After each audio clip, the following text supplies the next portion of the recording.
Welcome back. A US county chief prosecutor has taken revolutionary measures to move away from what he calls criminalizing poverty.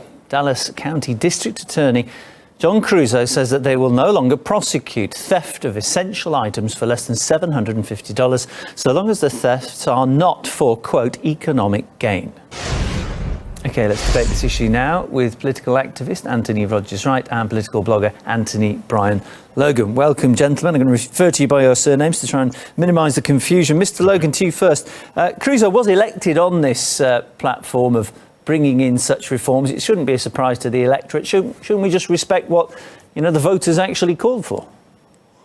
Well, I understand just trying to have some reform in the justice system, but it's going a little bit too far. I mean, you're talking about not prosecuting theft. Clear theft. Anything below like $1,000, $700, it's a little bit too far, because all you're doing at that point is making crime in some areas of Dallas, Texas, which have a lot of crime problems, you're making the crime worse, because you send a message out there that says, hey, if you steal less than this and certain items, it's all good, you won't go to jail. That's not how you go about fixing the justice issue, by totally ignoring obvious crimes. Yeah, Mr. Rogers-Wright, the point there is that it's almost encouraging hardened criminals, isn't it? Surely they are going to take advantage of an opportunity like this.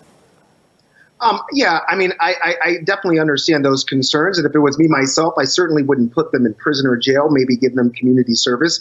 But the overarching issue is that there is a process of criminalizing poverty in this country. And once that happens, people are stuck in a circumference of penury. So even after you serve your time, you can't get a job after you get out. What are those people supposed to do? We have a president right now who continues to cut programs meant to help these people so that he can pay for his $1.5 trillion deficit-induced tax cut for wealthy people. So we have to do something about this. And we also know that this DA is also trying to address the racial disparity in crime as well. We cannot deny the fact that this country, which has been rooted in a white supremacy criminal injustice system, has specifically targeted African-American and Latinx people who, for the most part, are very, very poor and don't have many other options, either because of implicit bias of not being able to get a job. Just some statistics. We know that, for instance, the wealth of black families is about $13,640 compared to the wealth of white families of $142,180. This isn't just random. This is something that is systemic, that is institutionalized. And I do applaud this candidate and now district attorney for thinking progressively and thinking forward about how we are going to decriminalize poverty and help people out. Yeah, Mr. Logan, just picking up off that, it's obvious that there's a problem with the prisons being flooded with people, and the case here is that most of these people they're stealing just to survive. That is the argument being made by the district attorney. Isn't that a good thing, to keep desperately poor people out of prison and making their lives worse? No, look, see, there's a lot of programs that exist. You're talking about Trump trying to cut programs. There's so many programs that are out there in these low income areas, especially in these big cities. There's all kinds of resources. You have the SNAP program, you have Section 8, you have TANF, you have all kind of things that are out there to help these people in their time of need. You have WIC. A lot of these programs are already right there. Take advantage of them. People live in poverty, and a lot of times they have easier access to certain things that people that don't live in poverty do, because of all the things that are there to help them. There are all kind of churches in the South. You have church food banks, food drives.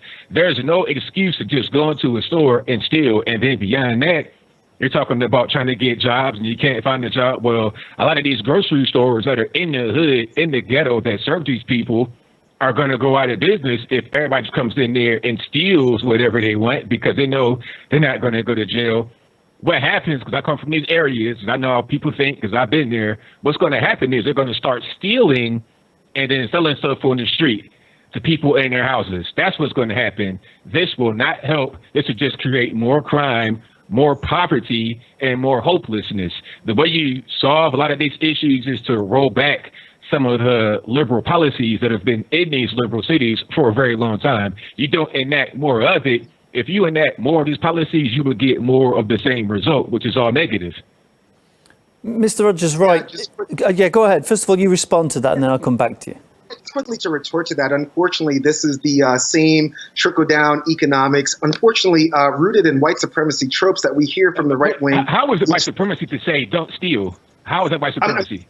If I could just finish, first of all, what we've already seen with Trump's budget, cuts to education by $17 million, cuts to SNAP as well, once again, to pay for this $1.5 trillion deficit. These stores do have insurance, so it's not like they're going to go out of business. To bring up WIC, this yes, is they not will go out of business. If they can't sell anymore, if they can't sell any more items that they keep getting stolen from every day, yes, they will go out of business. Why would you be in a place where you're not making any money? The insurance won't cover you if you continuously stay in a place where you keep getting robbed every day. It's interesting. So you believe that the insurance doesn't work for the stores, but for some reason you believe that SNAP and WIC are working for these people. It has not lifted them out of poverty. There is no social stability in this country right now, and it's absolutely shameful that someone who claims to come from these communities doesn't have any other ideas on how to lift them up out of poverty except telling them to go to churches which are underfunded, which are undersupplied.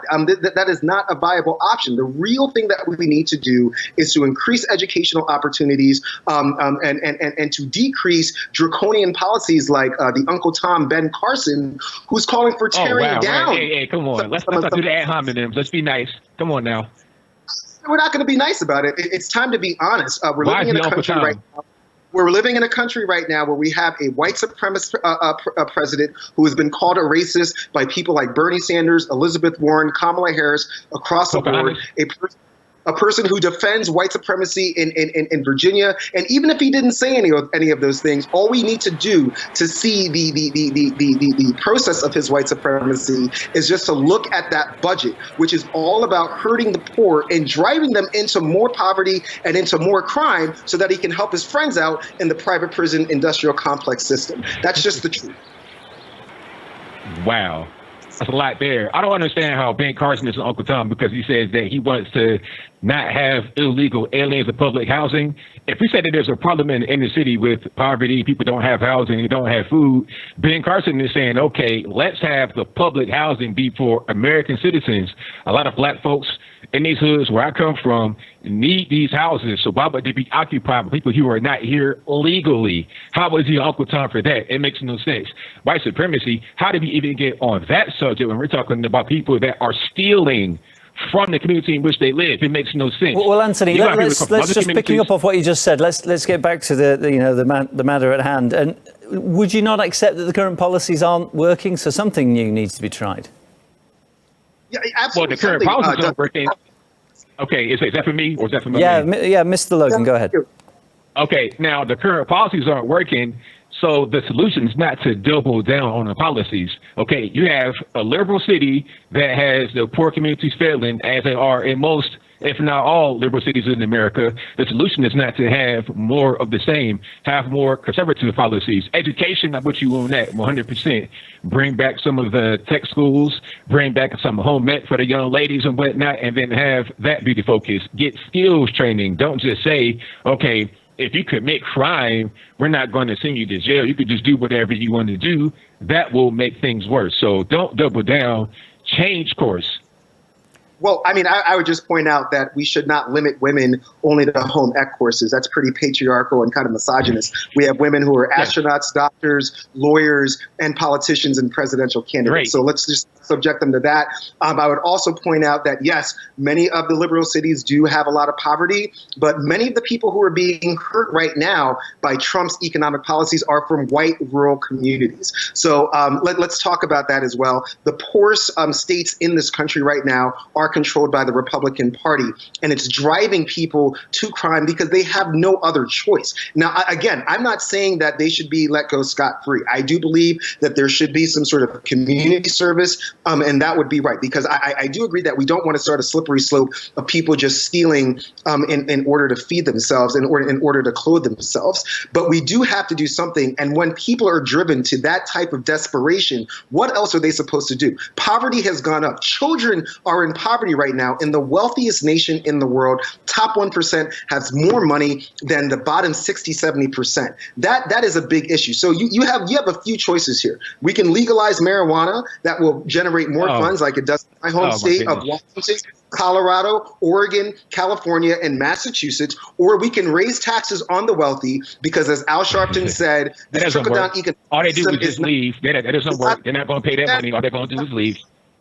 We got the down, but we never got the trickle. And my opponent knows this very, very much right now. If he can look at me into this camera right now and say that Trump's economic policies are working for all the people and for poor people, then, we're just going to have to. Unemployment ever on record. Lowest black unemployment ever on record. They apparently are working. That's not a Gents, I do apologise. I'm going to have to interrupt because the clock has beaten us. Appreciate your wholehearted input here. Anthony Rogers-Wright, political activist, and Anthony Brian Logan, political blogger. Thanks, gentlemen. Thank you. Take care.